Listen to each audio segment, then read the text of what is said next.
ना तो दौलत है ना दीनारो दिरहम रखते हैं, ना तो दौलत है ना दीनारो दिरहम रखते हैं, हम तो इतने में ही खुश हैं कि कलम रखते हैं। मैं तो कलम की सिपाही हूँ और शायरा होने से ज़्यादा मुझे इस बात पर फ़ख्र है कि मैं हिंदुस्तान की पहली उर्दू एडिटर हूँ। मैंने चौथी दुनिया, जी सर, बहुत मैं फ़ख्र से ये बात कह रही हूँ। मैंने चौथी दुनिया उर्दू अखबार की एडिटर रही हूँ मैं, और अभी भी मैं सदा टुडे नाम का अपना पोर्टल चला रही हूँ। पक्की दिल्ली वाली हूँ, पुरानी दिल्ली की गलियों से निकलकर आपकी दुआ से यूरोप, अमेरिका, इंग्लैंड और जगह जगह का सफ़र करती हुई वापस अपनी जगह पर आ गई हूँ। MA, BEd, PhD, मास कॉम सब कुछ किया, PhD की, ज़ाहिर है। सर सैयद के मुखालिफिन पे काम किया। हिंदुस्तान की पहली किताब है सर सैयद के मुखालिफिन पर।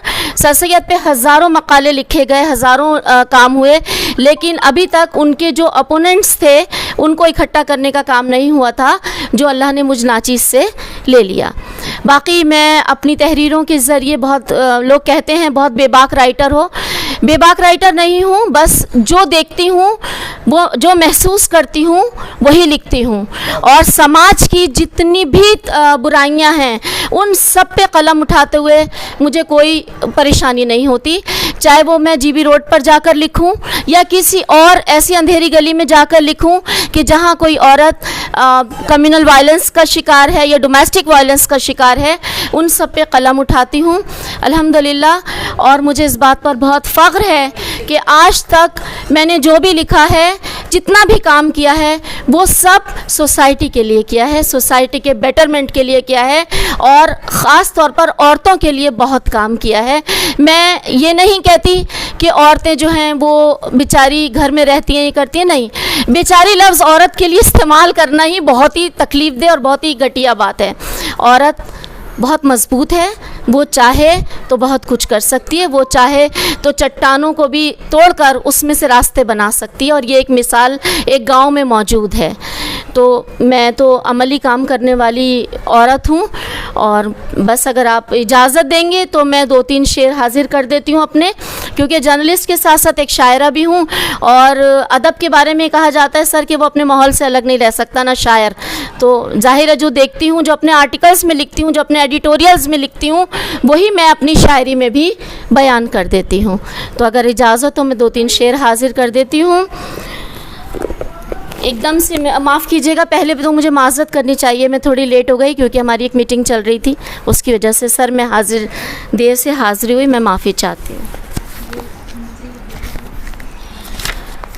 मैं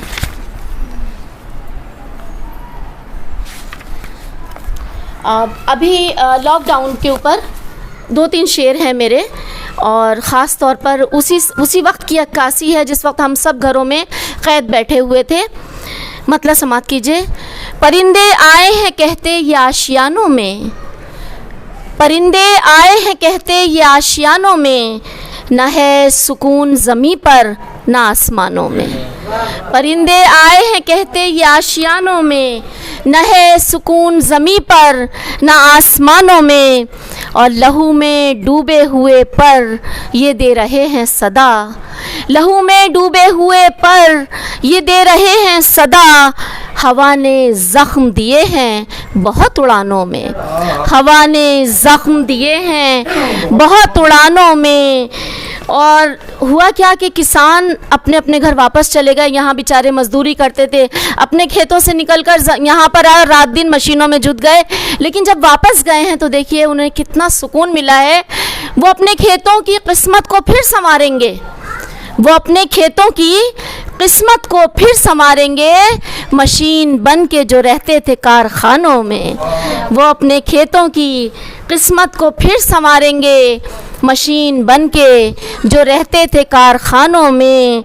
और ना जाने कौन से कैदी की बद्दुआ है वसीम, ना जाने कौन से, वो वक्त याद कीजिए जब हम सब घरों में कैद थे और कई महीने का लॉकडाउन था, ना जाने कौन से कैदी की बद्दुआ है वसीम, कि सबके घर हुए तब्दील कैद खानों में।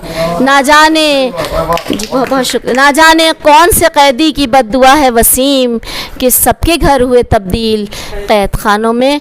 बहुत बहुत शुक्रिया आप सभी हजरात का, ख़ास तौर पर राशिदा बाकी साहिबा का और सर आपका। बहुत इनायत, बहुत मोहब्बत से आप बुलाती हैं और सर ने बहुत मोहब्बत से हम सबको यहाँ इकट्ठा किया। इनायत आप सबकी।